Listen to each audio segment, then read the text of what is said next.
మీరు ఇంజనీరింగ్ చేశారా? జాబ్స్ కోసం సెర్చ్ చేస్తున్నారా? 3600 మందికి పైగా స్టూడెంట్స్ కి జాబ్స్ వచ్చేలా చేసిన code Gyan 100 days software course లో జాయిన్ అవ్వండి. మీ కెరియర్ ని బిల్డ్ చేసుకోండి. నమస్కారం మేడం. నమస్తే మా. మేడం, పేరెంట్స్ అంటే చాలా మంది పిల్లలు నా మాట వినట్లేరు అని గట్టిగా అడిచేయడము, లేదు అంటే వీడు అడిచినా కూడా వినట్లేదు అనుకునేసరికి ఒక దెబ్బ వేస్తానన్నా వింటాడు అన్న ఉద్దేశంతో దెబ్బలు వేయడం, ఇవన్నీ మనం చూస్తూ ఉంటాం. అంటే అరవడం వలనో లేదు అంటే కొట్టడం వలనో పిల్లలు వింటారు అన్నది ఎంతవరకు నిజమంటారు? అలా చేయడం వల్ల పిల్లల మీద దీని ప్రభావం ఎలా ఉంటుందంటారు మేడం? ఒకప్పుడు అయితే ఎక్కువ మంది పిల్లలు ఉండేవాళ్ళు. సో అమ్మలు భరించలేక ఒక దెబ్బ వేసి కంట్రోల్ చేయాల్సి వచ్చేది. ఒకడికి వేస్తే నెక్స్ట్ వాళ్ళు కంట్రోల్ సెట్ అయిపోయేవాళ్ళు. ఎస్. సో అలా ఉండేది ఒకప్పుడు. ఇప్పుడు పిల్లలు ఏమవుతుంది అంటే, మీకు ముందు ఒక విషయం చెప్పి తర్వాత దీని గురించి చెప్తా. ఓకే. ఆ మధ్య ఒక కాల్ ఏంటి అంటే, మా వాడు చాలానే కామ్గా ఉంటాడు, ఇంట్లో చెప్పిన మాట వింటాడు, ఏమీ ఎదురు చెప్పడు. కానీ స్కూల్ నుంచి ఒక కాల్ వచ్చింది, మ్యామ్ ఈ మధ్య పిల్లల్ని కొడుతున్నాడంట. అంటే ఇదంతా ఎలా ఉంటుందంటే, జనరల్లీ పేరెంట్స్ కాల్ చేస్తే పిల్లవాడిదే తప్పు, పిల్లవాడి బిహేవియర్లోనే ప్రాబ్లం ఉంది అన్న ఫీలింగ్తోనే పాపం కాల్ చేస్తారు వాళ్ళు. అంటే వీడిని ఏదో సరి చేయాలి అలా ఫీలింగ్తో మనకు కాల్ వస్తుంది. మనం వాళ్ళతో మాట్లాడుతూ వెళ్తూ ఉన్నప్పుడు, మీరు ఇంట్లో ఎవరెవరు ఉంటారు ఇవన్నీ అడుగుతూ వెళ్తాం కదా, టోటల్గా హిస్టరీ బ్యాక్గ్రౌండ్ అంతా అడుగుతాం కదా. అడిగినప్పుడు ఆ అమ్మాయి చెప్పారనమాట, ఎలా అంటే మా హస్బెండ్ ఇంట్లో హెల్ప్ చేయరు, అన్ని పనులు నేనే చేసుకోవాలి, నాకేమో కోపం వచ్చేస్తూ ఉంటుంది, ఇరిటేషన్ వచ్చేస్తూ ఉంటుంది, ఆయన మీద తీయలేను, పిల్లలు ఏ చిన్న తేడా చేసినా కూడా నేను అరిచేస్తాను, ఇంకా నాకు లోపల ఫ్రస్ట్రేషన్ తీరకపోతే ఒక దెబ్బ వేసేస్తాను. మా వాడి ఇంట్లో కామ్గానే ఉంటాడండి, ఎందుకు బయటకు వెళ్ళి ఇలా చేస్తున్నాడో తెలియట్లేదు. షీ వాజ్ మళ్ళీ అదే ఆలోచనలో ఉన్నారు ఆ అమ్మాయి. అంటే తనకి అందలేదు ఆ థాట్. మీకు ఐడియా వచ్చిందా ఇప్పుడు? వచ్చింది.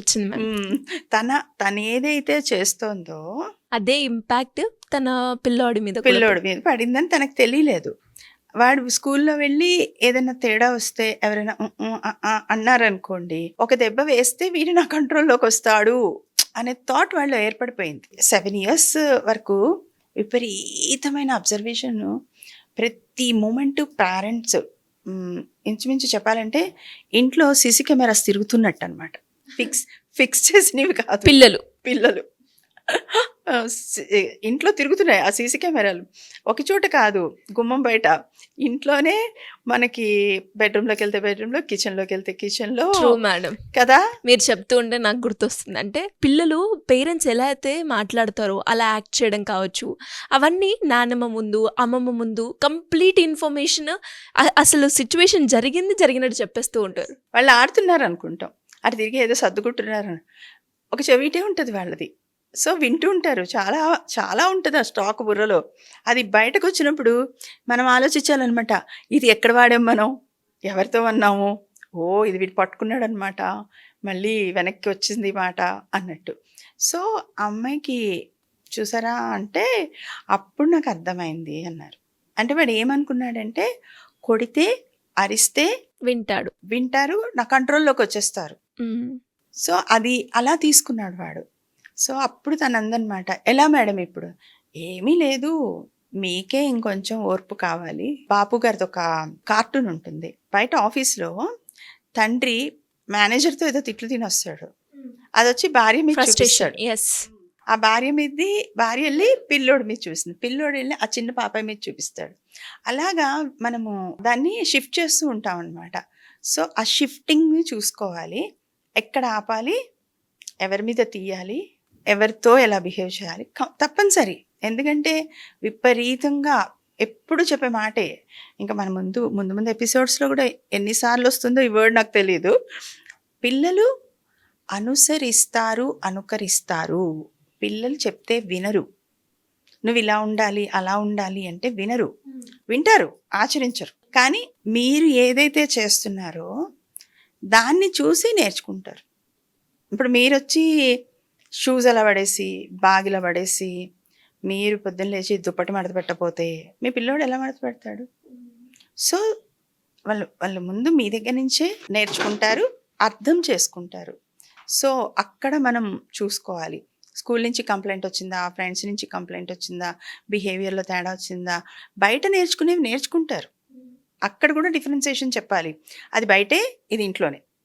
బయట బిహేవియర్ బయటే, ఇంట్లో బిహేవియర్ ఇంట్లోనే. అది కూడా అర్థమవుతుంది వాళ్ళకి. సో పిల్లలకి మనం ఏమి ఫీడ్ చేస్తున్నాం, మన మాటతోటి, మన చేష్టలతోటి ఏ రకంగా రోల్ మోడల్గా ఉంటున్నాం అది చూసుకోవాలి. గబుక్కని పిల్లలు ఇలా చేస్తున్నారండి, అలా చేస్తున్నారండి అనేసి చెప్తాం కదా, దాని వెనక కొంచెం రీసెర్చ్ మనకి మనమే ఇంట్రాస్పెక్ట్ చేసుకుంటూ వెళ్తే ఆన్సర్ దొరికిపోతుంది. అలాగే మేడం మీరు అన్నారు, అంటే ఎక్కడ మాట్లాడాను, వీరు ఈ మాట పట్టేసుకున్నాడా అని అనుకుంటూ ఉంటారు అని తల్లిదండ్రులు. కానీ దాన్ని ఒక అప్రిసియేషన్ లాగాను, లేదు అంటే వీడు బాగా నేర్చుకున్నారు అని చూస్తారు తప్ప దాన్ని అనలైజ్ చేయడానికి ట్రై చేయరు. రైట్. ఆ సిచ్యువేషన్ని ఎలా అర్థం చేసుకోవాలి పేరెంట్స్ మేడం? అంటే ఎలా అర్థం చేసుకొని వాళ్ళకి కమ్యూనికేట్ చేస్తే ఇలాంటివి జరగకుండా ఉంటాయి అంటారు? అప్రిసియేషన్ అంటున్నారు మీరు. ఇప్పుడు పిల్లలు మాట్లాడినప్పుడు అరే భలే మాట్లాడుతున్నాడే వీడు అని నవ్వుతాం. నవ్వితే వాడికి ఏమర్థమవుతుంది, ఎక్కడైనా నేను ఇలా మాట్లాడొచ్చు అనుకుంటాడు. ఎస్.